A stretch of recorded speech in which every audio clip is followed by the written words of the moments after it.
Donc, bonjour à tous, bienvenue à ce cinquième webinaire technique du réseau Agrifood de Nouvelle-Aquitaine.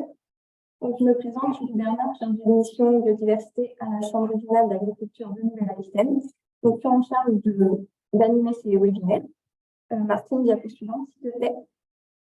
Donc, ces webinaires, ils sont conduits dans le cadre du programme Agricole régional 2022-2024, qui repose sur 3 thématiques d'action principales, qui sont les bordures de champs, les haies et les couverts végétaux. Le réseau Nouvelle-Aquitaine compte 20 partenaires, dont 10 chambres départementales d'agriculture, 9 fédérations départementales des chasseurs et l'OFB, qui sont engagés sur 9 départements. Donc, l'idée de ces webinaires, c'est de valoriser les actions qui sont menées par nos partenaires dans nos territoires départementaux. Diapo suivante, s'il te plaît. Et donc, nous sommes sur un webinaire d'environ 1 heure, avec une demi-heure de présentation, suivie d'un temps d'échange. Donc, n'hésitez pas à poser des questions et vos remarques directement dans l'espace de discussion. Et comme on n'est pas trop nombreux, vous pouvez aussi, à la fin de la présentation, poser directement vos questions à nos intervenants. Le webinaire est enregistré et sera également disponible sur la chaîne YouTube de la Chambre régionale. Donc voilà, je vais laisser la parole à Martine Géron de la Chambre interdépartementale d'agriculture de Charente-Maritime et à Marc Perrault de la Fédération départementale des chasseurs de Charente-Maritime pour leur présentation. Bonjour. Je suis désolée, on n'a pas réussi à mettre le diaporama en plein écran. J'espère que ce n'est pas trop petit. Donc, Martine Géron de la Chambre interdépartementale d'agriculture Charente-Maritime et Deux-Sèvres. C'est tout frais, hein, c'est du mois d'octobre, la fusion. Et donc, Marc Perrault de la Fédération des chasseurs. On va intervenir l'un après l'autre. Voilà, comme a dit Julie, n'hésitez pas à m'arrêter si je vais trop vite, hein. Le suivi des couverts inter en vigne, donc on a mené ça de l'automne 2019 à 2020-2021, oui, voilà. Donc en Charente-Maritime, on avait choisi cette thématique parce qu'on pensait on avait des interrogations sur le lien entre les couverts interrants qui se développent beaucoup sur notre vignoble de Cognac, et puis l'accueil de la faune et de la biodiversité pendant la période plutôt hivernale. Donc, on avait choisi cette thématique et l'objectif, c'était de voir comment concilier sur un couvert temporaire en interrang, intérêt agronomique, donc effet engrais vert notamment, et attractivité pour de la faune sauvage. Voilà, donc ça s'inscrivait dans le GTN sur la viticulture. Hop, j'ai dû aller trop vite. Non, voilà. Donc pour des questions de temps, notamment de disponibilité, on avait assez peu de temps tous les deux. Donc on a choisi 4 exploitations situées entre nos 2 structures, donc entre Saintes et Saint-Jean-d'Angély, donc au cœur du département de la Charente-Maritime. Sur des exploitations qui avaient déjà l'habitude de travailler avec la Fédé de chasse et ou avec la Chambre d'agriculture. Et on s'est posé la question donc de quel mélange ou quel mélange on voulait tester, donc en lien avec les viticulteurs. Alors la première difficulté, c'est que pour comparer avec de la févrole, il n'y en avait qu'un qui était équipé. Les autres n'étaient pas du tout équipés pour des graines aussi grosses. Donc déjà, ça éliminait. Donc au final, on a choisi de travailler sur le mélange vitiphone, avoine, veste, trèfle. Un viticulteur a testé sur la même parcelle par bande alternée févrole et mélange vitiphone. Et un voulait essayer autre chose que vitiphone, donc parce qu'il avait des réticences, notamment sur le trèfle. Donc, il a souhaité tester avoine du Brésil et radis chinois. Pour ceux qui sont partis en mélange vitiphone, l'idée, c'était de voir à quelle dose on pouvait travailler pour que la parcelle reste attractive et que la faune puisse circuler dans le couvert et que ça ait un intérêt quand même en termes notamment d'engrais verts. Et donc un comparatif avec de la févrole, voilà, donc 3 doses, l'objectif c'était de tester 3 doses, 30, 60, 80, la dose habituelle c'est 60 kg. Et le radis chinois donc 6 kg de radis et 70 kg d'avoine brésilienne. Donc, les semis, la première année, ont été semés fin août 2019. Hop, pardon. Et l'année suivante, excusez-moi, j'ai oublié d'éteindre mon téléphone. L'année suivante, on est reparti sur le mélange Vitiphone enrichi en radis fourragers. Je vais revenir dessus après. Et toujours un essai en radis avoine. Voilà. Et le test comparatif est toujours un semis à partir de la mi-août, puisque quand c'est possible, on essaie de semer avant les vendanges pour que le couvert ait le temps de s'implanter, à la fois pour les vendanges et puis pour qu'il soit implanté pour l'hiver. Donc en 2020, en fait, on a eu des conditions malheureusement, c'est pas simplement qu'en 2020, mais enfin bon, des conditions climatiques très particulières, c'est qu'on a eu un automne très sec, donc le couvert s'était mal implanté, mal levé, etc., suivi d'une période de forte pluviométrie, très très forte. Donc au final, on a eu des sorties vraiment inégales de couverts. Sur un même rang, c'était vraiment très très inégal. Ce qui ressortait, c'est que globalement, sur toutes les parcelles, c'était ou l'avoine ou les légumineuses qui s'étaient développées, rarement les deux en même temps. Le mélange radis avoine, lui, s'était bien développé. Il était en début de floraison, en fin d'hiver, voilà, avec un aspect impressionnant. Et ce qui était intéressant, c'est que c'était malgré tout assez peu dense au sol, hein, malgré une végétation vraiment impressionnante. Donc, qui a priori permettait la circulation de la faune au pied de la végétation. Avec un bémol, il y avait un semis sur une jeune plantation qui avait reçu de la fertilisation, et là c'était tellement développé que ça gênait la circulation au moment de la taille de la vigne. Voilà un petit peu des photos, hein. Donc en février, le mélange radis avoine, donc on voit que le radis, enfin les deux sont bien développés. Voilà, radis avoine. Et en 2021 aussi, un beau mélange. Donc en général en sortie d'hiver, radis avoine, et puis selon les parcelles, la veste ou le trèfle qui commencent à être présents en sous-étage. Donc de mon côté, voilà, l'objectif c'était de faire des suivis agronomiques pour voir un petit peu l'intérêt. Alors je ne vous cache pas que la première année, vu les difficultés d'implantation, le test 30, 60, 90, ben, ça n'a pas été concluant parce qu'en gros, ça avait peu poussé, quelle que soit la dose de semis. Donc l'idée, c'était de faire des pesées de biomasse avec la méthode MERCI. Je ne sais pas si vous la connaissez tous. Donc une méthode mise au point par un collègue de la Chambre régionale, hein, qui permet avec un petit outil, un petit fichier Excel et une petite moulinette, d'estimer les restitutions NPK du couvert à l'enfouissement. Voilà, je vous ai mis pour mémoire les besoins estimés chez nous en fumure moyenne sur de la vigne, hein. Donc, les pesées ont été réalisées sur les 2 années, quelques jours avant la destruction du couvert par le viticulteur, selon son souhait. Dans la convention qu'ils avaient signée, la convention Vitiphone habituelle, ils ne peuvent pas détruire avant le 1er mars. Et là, voilà, selon la localisation, selon les habitudes du viticulteur, il y en a qui détruisent tôt, première quinzaine de mars, et d'autres un peu plus tard pour gérer notamment le risque de gel. Hop. Donc voilà je peux zoomer si vous le souhaitez, si c'est pas suffisamment lisible. Enfin bon, c'est voilà.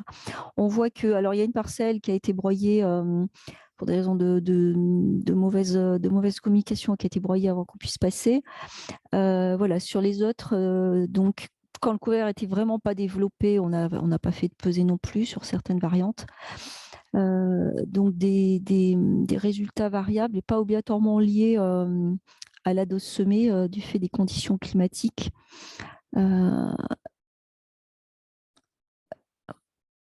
Et oui, la févrole, des résultats à peu près équivalents au mélange Vitiphone. Voilà. Donc, ce que je vous avais dit sur cette première année, malgré tout, c'est que sur les parcelles où le couvert s'est malgré tout développé, il n'y avait pas de différence en termes de pénétrabilité selon la quantité de semences.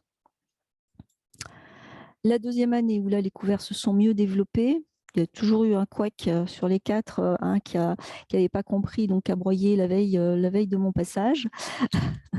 C'est toujours un petit peu compliqué. Voilà. Et donc là, on observe malgré tout des variations importantes selon les parcelles. Donc, bon, c'est lié en partie, on avait 4 parcelles sur des sols différents, sur des conditions d'humidité différentes. Mais malgré tout, c'est aussi lié à la date de broyage. La parcelle qui a été broyée très tôt, fatalement, la végétation n'était pas encore bien développée et donc on perd de l'intérêt agronomique. Au niveau visuel, le mélange vitiphone plus radis était satisfaisant et voilà, restait bien pénétrable au niveau du sol. Marc pourra revenir. Donc, voilà un petit peu l'aspect sur différentes parcelles au moment des pesées. Donc on voit le petit cerceau, hein, je le réitère 4 fois, ça fait l'équivalent d'1 mètre carré. Et puis ensuite on pèse la végétation en séparant les différentes variétés de plantes pour estimer les restitutions NPK.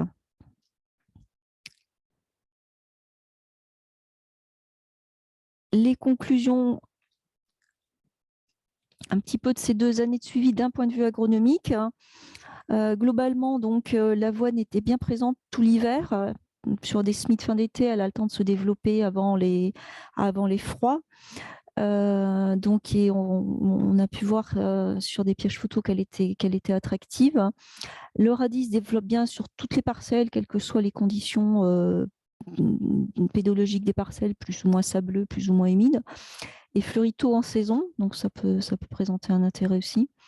Voilà, et donc sur 2 années de suivi, donc c'est court avec des conditions climatiques malgré tout très différentes. L'ajout de radis au mélange vitiphone a montré son intérêt, hein, puisque c'est une végétation qui est rapidement haute, assez peu dense au sol, avec une floraison longue. Hein. L'intérêt de rajouter éventuellement, quand le viticulteur le souhaite, du radis au mélange, c'est que ça a un intérêt sur nos sols calcaires en termes de restitution et de structuration du sol en profondeur. Alors, il semblerait que, là, c'est une discussion avec les viticulteurs, parce que la première année, on avait pris du radis chinois. Ensuite, Marc, tu me corriges si je me trompe, mais c'était une autre variété de radis. C'était du radis fourragé, je crois, la deuxième année. Et donc, il y a des viticulteurs qui m'ont dit que le radis fourragé serait moins facile à détruire, plus rond, voilà, un petit peu moins facile à détruire. Donc là, ça sera à confirmer. Et une des conclusions, on a pu voir avec les résultats des pesées merci, c'est que globalement, les viticulteurs, pour des questions d'habitude, d'organisation, etc., détruisent sans doute un peu trop tôt, même s'ils détruisent après le 1er mars, hein, ils respectent la convention, mais ils détruisent un petit peu trop tôt pour qu'il y ait un effet optimum, un effet engrais vert. Sachant qu'en moyenne, le stade sensible pour le gel, chez nous, en moyenne, il est atteint le 10 avril. Et vous voyez, il y en a qui broient dès le 10-15 mars. Donc, ils se privent d'au moins 15 jours de pousse de végétation et donc de restitution.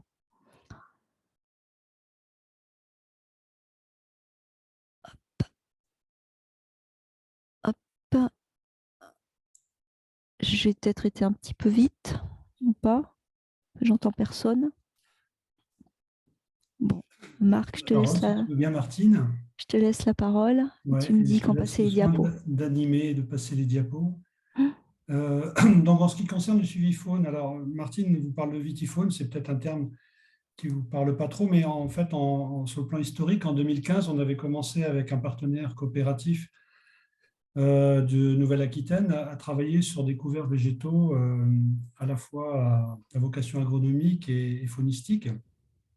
Et donc, on avait fait pas mal d'essais sur des mélanges et on en avait retenu un qui était plus performant par rapport à l'accueil de la faune, c'était le Vitifaune 1. Donc, c'est sur ce mélange-là qu'on a travaillé avec Martine dans le cadre du programme ReFaune. Donc, on avait un petit peu anticipé et donc, on avait déjà un retour d'expérience. sur ce retour d'expérience, on a mis en place donc, des suivis de faune sauvage sans réel protocole officiel, hein, puisque ce sont des expérimentations. Et donc, on a eu l'idée de faire plusieurs types de suivis pour essayer de mesurer l'attractivité de ces couverts pour la faune sauvage, à savoir un comptage de jours pédestre, avec dans un premier temps, dès l'arrivée sur le site, l'observateur a pour objectif de prendre sa paire de jumelles et tout de suite observer éventuellement les vols d'oiseaux, entre autres, qui sont présents sur la parcelle, puisque la présence humaine fait fuir évidemment les animaux sauvages. Donc, détecter comme ça déjà un minimum de présence. Et puis après, on parcourt la totalité de la parcelle, rang par rang, en s'interrompant à la moitié du rang pour passer sous les fils et donc passer dans le rang d'à côté pour poursuivre la prospection. Donc, en fait, chaque rang est prospecté pour sa moitié, en fait, de sa longueur. Ça permet d'économiser du temps, voilà, ne pas vider totalement la parcelle non plus des animaux qui y séjournent et de détecter un minimum de présence. Donc, on compte les oiseaux, les mammifères, sachant que ce sont principalement des gros mammifères. Les micro-mammifères ne sont pas observés ni notés avec cette méthode-là. Puis, donc, une fois par mois également, on fait un comptage nocturne qui généralement a une semaine d'écart du comptage diurne. Donc, ce comptage nocturne se fait en parcourant la parcelle avec des phares à partir d'un véhicule, généralement 2 observateurs.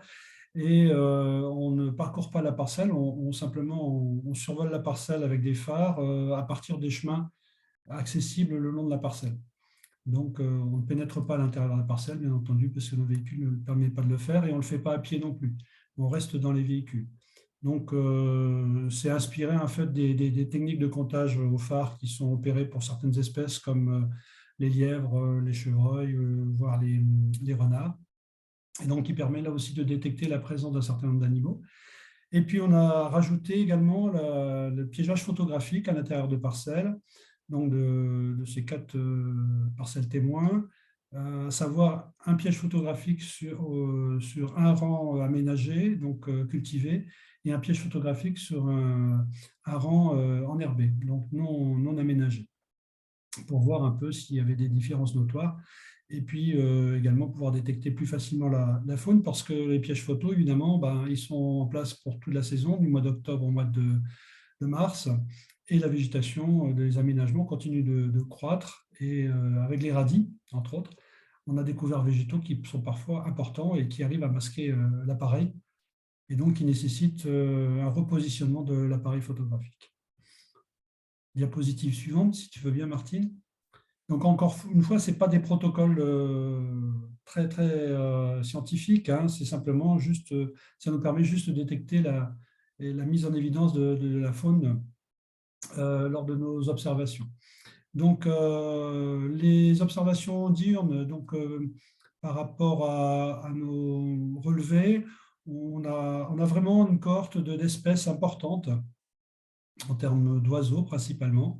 Les principales espèces qui arrivent en tête sont le merle noir, la grille musicienne, le verdier, la linotte mélonieuse, le pinson des arbres, la perdrix rouge, le faisan, la corneille noire. Et puis dans les mammifères, le lièvre brun et le chevreuil, donc qui fréquentent ces parcelles dans la journée, soit gîtés ou soit simplement ils s'y nourrissent également, même 2 jours pour le lièvre. Pour les suivis nocturnes au phare, donc ce sont des petites parcelles, hein, donc ce sont des parcelles environ, tu m'arrêtes si je dis des bêtises, Martine, mais de 3-4 hectares grand maximum. Donc, ce ne sont pas des très grandes parcelles qui sont elles-mêmes enclavées souvent dans un vignoble assez dense. Donc les espèces ne sont pas forcément concentrées sur nos aménagements, mais néanmoins on détecte une fréquence régulière d'un certain nombre d'animaux, dont arrive en tête le lièvre brun, avec plus ou moins 2 individus en moyenne par sortie, observés, et par parcelle, bien sûr. Le chevreuil aussi qui arrive en suivant en termes de densité. Et puis des oiseaux nocturnes, la chouette hulotte et la chouette effraie, qui fréquentent ces aménagements, certainement liés à la présence de micro-mammifères. Et puis le renard également, qui est bien présent sur ces zones-là, probablement aussi lié à la présence de micro-mammifères. Donc, ce n'est pas inintéressant parce que on n'a pas pu mettre en évidence une attractivité supérieure des parcelles aménagées par rapport aux autres. Mais en tout cas, les espèces sont régulièrement présentes lors de nos observations nocturnes. Ensuite, le piégeage photo. Alors, le piégeage photo, c'est assez complexe parce que les appareils prennent beaucoup de photos, surtout quand la végétation est assez haute, parce que évidemment, le mouvement de la végétation déclenche les photos. Donc, il faut faire beaucoup de tri, ça prend pas mal de temps. Même maintenant, s'il existe des logiciels assez faciles et accessibles mis en place par l'INRAE qui permettent de trier facilement les photos. Alors, de jour, ce qui est intéressant par rapport au piège photographique, c'est qu'on a quand même une fréquentation supérieure, d'environ 55% supérieure sur les rangs aménagés, cultivés par rapport aux rangs enherbés. Arrive en tête dans la journée le lièvre, les chiens, alors pas mal de chiens. Alors il faut savoir qu'on est en période hivernale. Alors il y a les ouvriers viticoles qui ont aussi des chiens avec eux, donc ils déclenchent les appareils. Et puis il y a les chiens de chasse. Donc il y a pas mal de passages de chiens de chasse qui sont détectés par les appareils photo. Et puis arrive ensuite le chevreuil et la corneille noire, donc bien présentes aussi sur les aménagements dans la journée. Et hors de nuit, ce qui est intéressant, alors là, il y a eu un bug au niveau du diaporama. Les rangs aménagés cultivés sont également supérieurs. Et là, on passe à 65% de fréquentation sur les rangs aménagés. Par rapport, donc le fromage n'apparaît pas. Je ne sais pas ce qui s'est passé. Non, en petit. Donc, de nuit, la fréquentation est supérieure sur les rangs aménagés, avec toujours le lièvre qui est bien présent. Donc, on pense qu'il doit fréquenter quotidiennement, nuit et jour, les parcelles. Une espèce qu'on ne détecte pas par les autres méthodes et qui est intéressante, c'est le blaireau. Alors, le blaireau est présent sur les 4 parcelles pendant les 2 années de suivi. Donc, c'est une espèce qu'on sous-estime complètement apparemment et qui fréquente bien les aménagements. Et là, on pense que c'est lié aussi à la présence de vers de terre, entre autres. Le chevreuil arrive toujours en bonne position devant le renard. Et là, on détecte des sangliers qu'on n'a pas pu détecter par les autres méthodes, y compris par l'éclairage au phare, qui reste le passage au phare, hein, finalement, des parcelles. Ça reste que très momentané, hein, ça dure quelques minutes tout au plus, enfin quelques dizaines de minutes, et donc le passage des sangliers est au moins détecté par les appareils. Pour l'anecdote, d'ailleurs, on s'est même fait attaquer un appareil photo par un sanglier qui l'a complètement broyé. Diapositive suivante. Donc, les conclusions de ces suivis, on n'a pas pu mettre en fait en évidence un réel impact des couverts végétaux par rapport aux autres parcelles riveraines, ou moins supérieures. Ça, c'est pas possible avec les méthodes qu'on a mis en place. Par contre, le piégeage photographique a su démontrer la présence, entre autres, importante des rangs aménagés et cultivés par rapport aux rangs enherbés.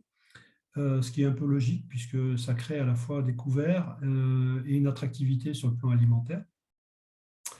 On a mis également en évidence la présence de blaireaux grâce au piégeage photographique. Donc, ça veut dire que c'est une espèce qui finalement apprécie aussi ce type d'aménagement. Et puis surtout, et ce qui inquiétait les viticulteurs par rapport à nos préconisations, c'était le fait que ce soit trop attractif pour les chevreuils, parce qu'en Nouvelle-Aquitaine et particulièrement en Charente et Charente-Maritime, on a beaucoup d'attaques de chevreuils sur les bourgeons de vigne au printemps, qui causent beaucoup de problèmes et avec des dégâts sur le plan financier assez importants, puisque le revenu du cognac est très important. Et donc, parfois, l'attaque de chevreuils sur les bourgeons prend des proportions économiques assez dramatiques. Et donc, la crainte des viticulteurs, c'est que nos aménagements sont trop attractifs pour les chevreuils et qui cantonnent les chevreuils dans les vignes au printemps, au moment du bourgeonnement. Et en fait, on a écarté cette hypothèse-là parce que sur toutes les parcelles aménagées, on n'a eu aucun souci de dégâts au printemps avec les chevreuils, alors qu'ils étaient bien présents tout l'hiver dans les couverts. Donc, de ce côté-là, c'est plutôt positif, cette expérience, puisque ça enlève cette crainte, ça dissipe cette crainte donc de risque de dégâts au printemps sur les bourgeons par les chevreuils. Voilà, je pense que j'ai fait à peu près le tour. On a peut-être une vidéo à passer, Martine? Je ne sais pas si ça fonctionnera. Voilà, je remets sur c'est Julie qui va la passer. Juste une petite précision là, par rapport aux parcelles. Marc en parlait tout à l'heure, on est en zone, on est entre Saintes et Saint-Jean, donc une zone quand même assez viticole, en tout cas là sur les communes sur lesquelles on était. On reste malgré tout dans les milieux encore polyculture, viticulture, un tout petit peu d'élevage. Et les 4 parcelles étaient, sinon à proximité immédiate, en tout cas assez proches de petits bosquets, de bois, etc. Donc des milieux encore assez riches d'un point de vue diversité de paysages. On n'était pas en zone viticole, 100% viticole, sans rien. Julie, tu peux passer le petit film, hein. Ouais, si tu peux Donc enlever ton- j'explique, comme Marc disait, on avait pléthore de photos, de petites vidéos, parce que la deuxième année, il a plutôt pris des petites vidéos, parce que les photos, parfois, ça déclenche. L'animal est déjà passé. Donc l'idée la deuxième année, ça a été aussi d'essayer de prendre des petites vidéos. Alors évidemment c'est plus lourd, mais voilà. Et donc on avait pas mal de choses sympas. Donc j'ai essayé de faire, alors avec un petit outil là en libre accès, ça prend du temps de faire une petite vidéo pour montrer tout ce qu'on avait vu dans les rangs de vignes de nuit et de jour. Et c'est un bon support pédagogique. J'ai eu l'occasion d'utiliser pour une animation scolaire. C'est sûr que ça permet de bien discuter avec les enfants ou les plus grands de ce qu'on a pu voir. Voilà, si tu peux passer. Oui, alors, Donc il faut normalement, c'est bon. tu peux reprendre la main. Je sais pas, vous la voyez bien? Mon écran. Oui, moi je la vois. Ok. Je-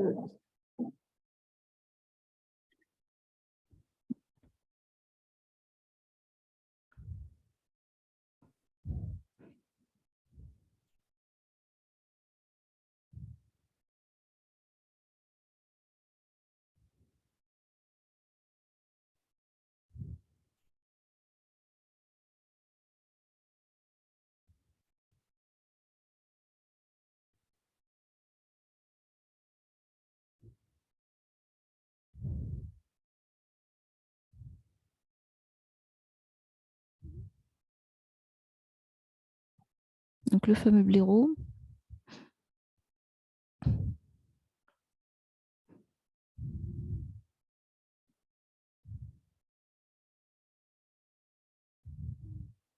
Donc là, on voit bien que les chevreuils sont sur le rang semé, hein, clairement, en train de faire bombance.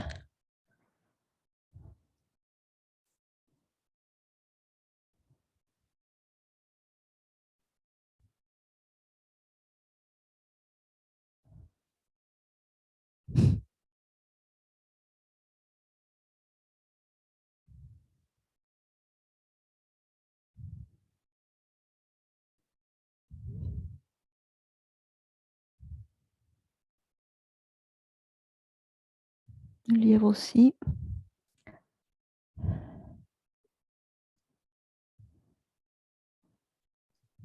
Voilà. Donc c'est fini. Il y a encore des diapos, Julie? Ouais, si tu peux partager ton diapo, et on va pouvoir passer au temps d'échange. Donc Puis je après, reprends, ouais, le diapo. je reprends le diaporama. Hop. C'est bon?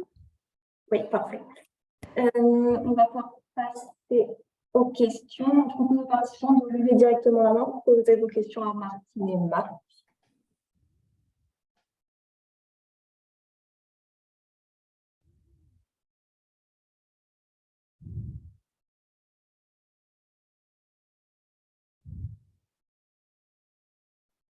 Personne n'a de questions.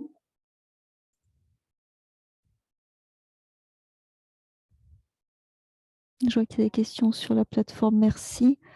Ouais, tu peux peut-être expliquer un peu. J'enverrai le lien. Voilà. C'est un petit outil Excel. Hein. C'est donc juste pour expliquer un petit peu.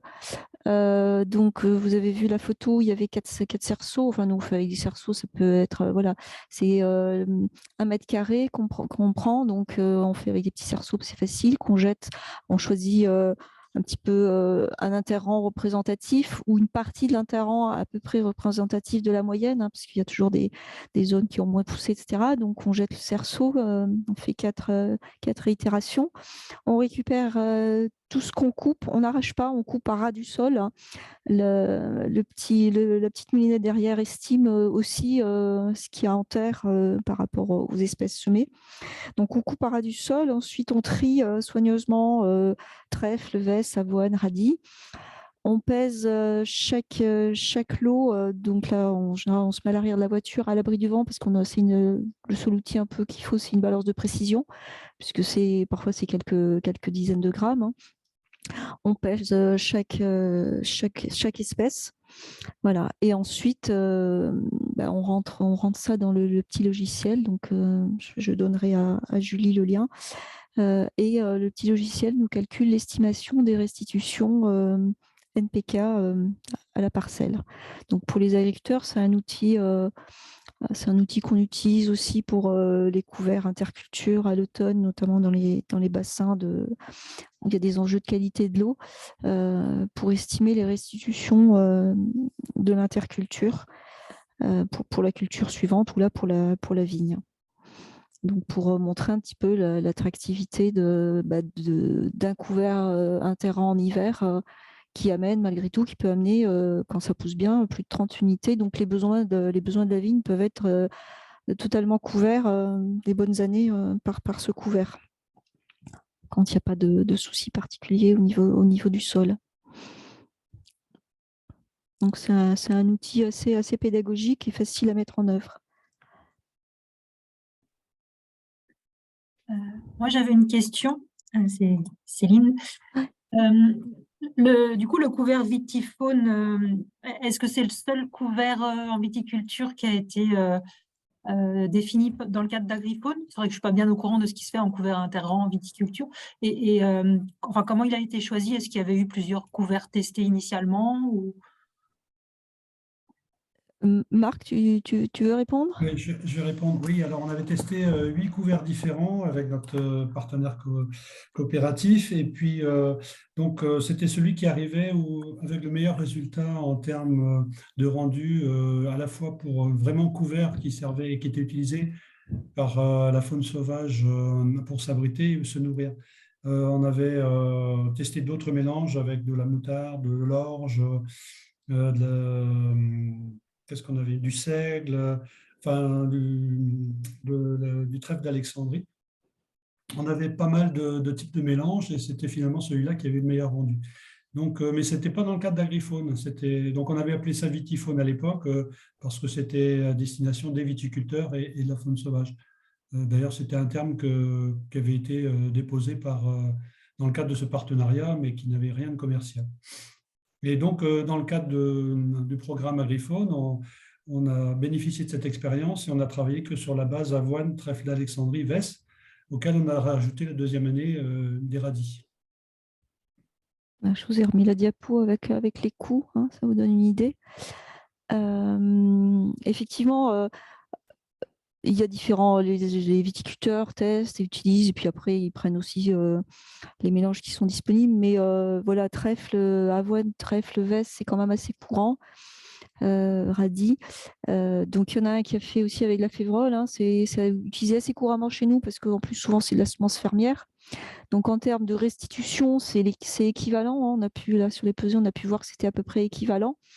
Donc pour l'aspect engrais vert. Par contre, c'est clairement moins attractif. On a vu sur les petites vidéos, hein, que ce qui est mangé, c'est l'avoine et un petit peu le radis, au moins pendant l'hiver. Après, le trèfle se développe plus sous la veste, hein, en fin d'hiver. Mais donc en termes agronomiques, la févrole est pas mal utilisée chez nous, mais ça va être beaucoup moins intéressant pour la faune.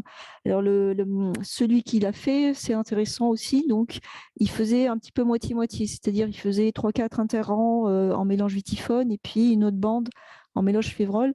Donc ça permet éventuellement de diminuer le coût de garder l'effet engrais vert favorable. Décidément, excusez-moi. Mais de diminuer le coût à la parcelle en ayant une partie en semences fermières, quoi.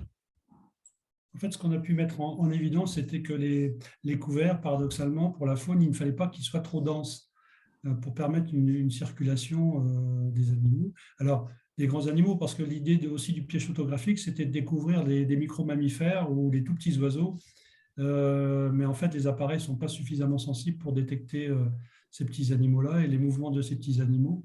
Donc, on en est resté aux grands mammifères et aux oiseaux assez conséquents.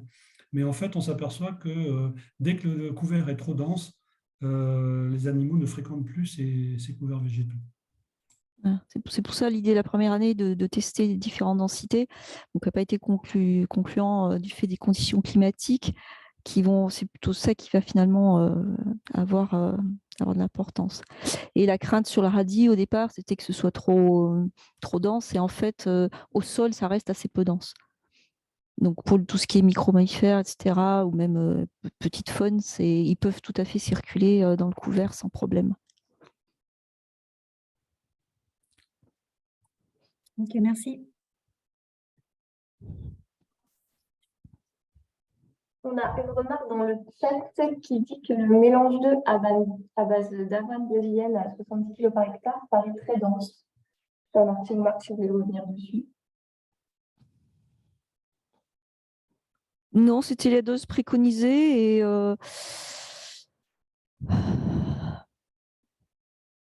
non, ça a pas, c'était pas spécialement dense au final. Le radis, il faut le limiter parce que voilà, il y a une parcelle. C'était un fond de sac qui lui restait, qu'il a semé dans une jeune vigne, donc avait été fumée récemment. Et là, il avait un développement, ce que j'ai dit, qui était gênant pour le passage des humains en termes de hauteur de végétation, quoi. Après, bon, sachant que maintenant, sous le rang, il traite moins large, donc la culture interrang va être bien présente. Mais non, cette dose-là, ça n'a pas posé de souci. Est-ce qu'il y a d'autres questions?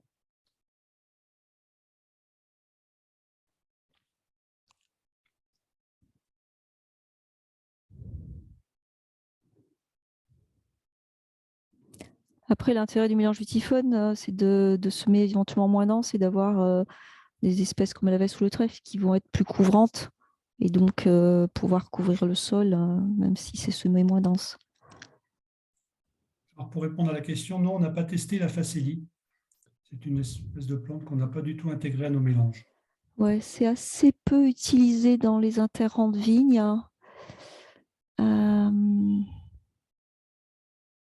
J'essaie de voir, même la collègue, je n'ai pas souvenir que ça ait été testé en vigne dans le département.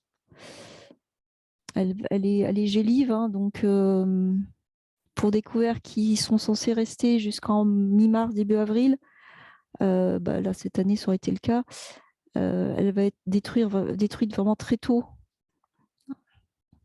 par rapport à un broyage qui intervient plutôt en mars.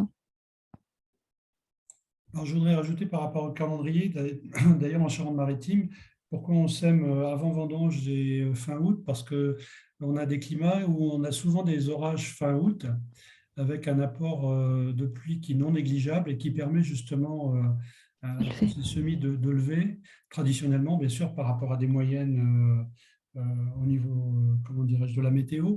Alors évidemment, il y a des années exceptionnelles comme cette année où c'était la grande sécheresse, mais globalement, les semis du mois d'août permettent déjà une bonne levée. Et puis après les vendanges, les pluies d'automne arrivant, c'est vraiment un développement hivernal qu'on a des plantes. Donc, si on met des plantes qui gèlent, c'est sûr que ça contrarie complètement nos objectifs d'avoir un couvert tout l'hiver, puisque notre objectif, c'est d'avoir quand même des plantes en croissance hivernale pour avoir un couvert optimisé à des périodes où justement la nature est dénuée de végétation, c'est-à-dire novembre, décembre, janvier, février. Ouais. Et puis d'un point de vue agronomique, c'est une période où ils ont encore un peu de temps avant les vendanges, hein. Quand le couvert se développe bien, ça permet d'avoir déjà un couvert au sol au moment des vendanges, hein. Et puis après, voilà, outre les risques de pluie, les vendanges, la distillation, les semis d'hiver. Donc voilà, en général, ils préfèrent des semis de fin d'été où la pluviométrie permet une bonne levée. Et puis après, comme ça, c'est en place, ils sont tranquilles. Ceux qui sèment plus tard, ça va dépendre de l'année climatique, mais le couvert va être beaucoup moins développé.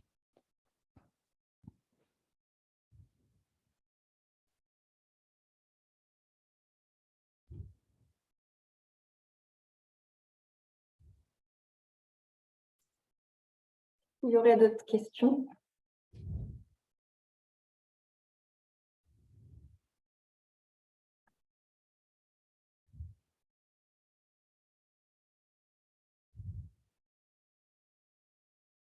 Et du coup, Martine et Marc, vous nous avez parlé de suivi agronomique et faunistique, mais est-ce qu'il y a des suivis d'auxiliaires qui sont aussi réalisés dans les couverts interrants de vigne?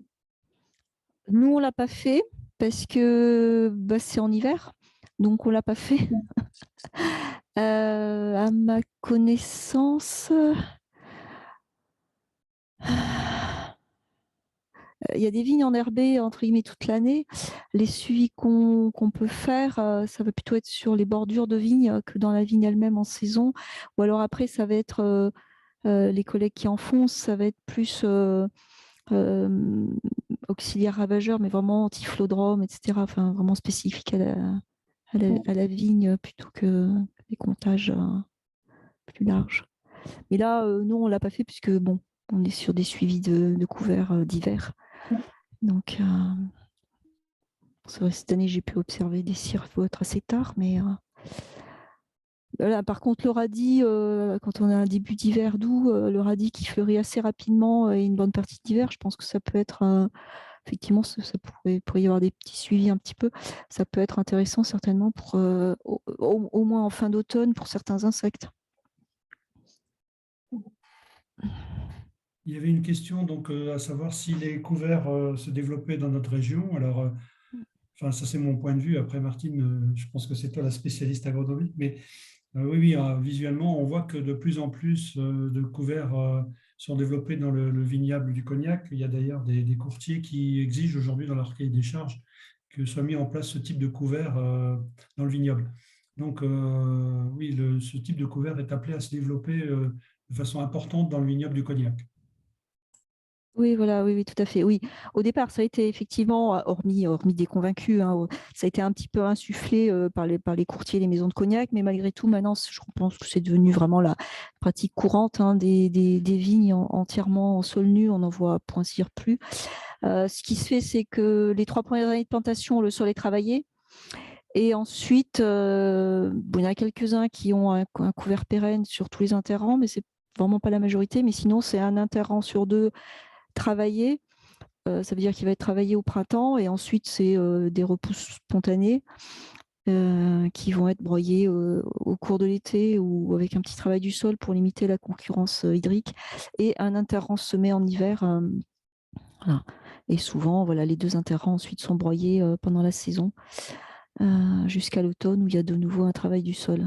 Donc c'est devenu une pratique assez courante, plutôt majoritaire.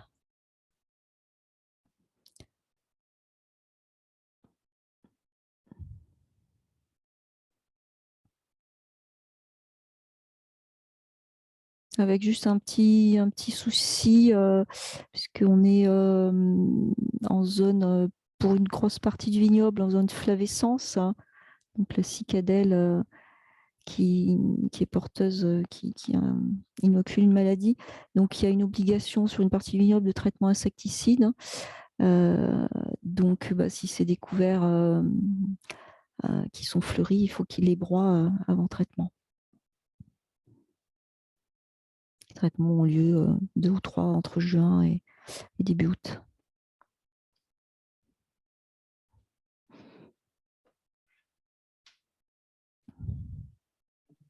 Est-ce qu'il y a d'autres remarques pour terminer?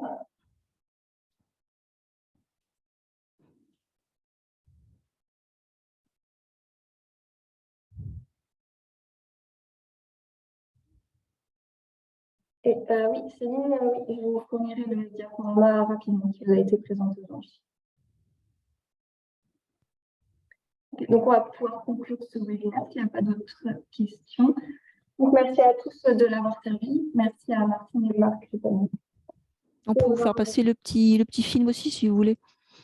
Oui, ok. Il dure 1 minute, ça va, c'est pas long. Oui, ça va passer. J'ai mis plus d'1 minute pour le faire, mais Donc, comme précisé, le webinaire sera disponible en replay prochainement. Et sur la dernière diapo, je vous ai remis tous les webinaires qui avaient eu lieu ces 5 dernières semaines. Aujourd'hui, c'était le dernier. Voilà, Martine, je peux les mettre. Donc, on a eu pas mal de sujets divers, avec l'expérimentation sur les bandes fleuries, comment intégrer les actions agricoles dans des systèmes d'exploitation, la gestion des haies dans une exploitation d'un lycée agricole, le bilan des actions agricoles dans un G2 ans en Charente, et aujourd'hui, les suivis couverts intégrés en viticulture. Donc, surtout, n'hésitez pas à les visionner, ils seront bientôt disponibles sur la chaîne YouTube de la Chambre régionale. Donc, merci à tous d'avoir suivi ce webinaire et à bientôt. Bonne journée à vous. au revoir.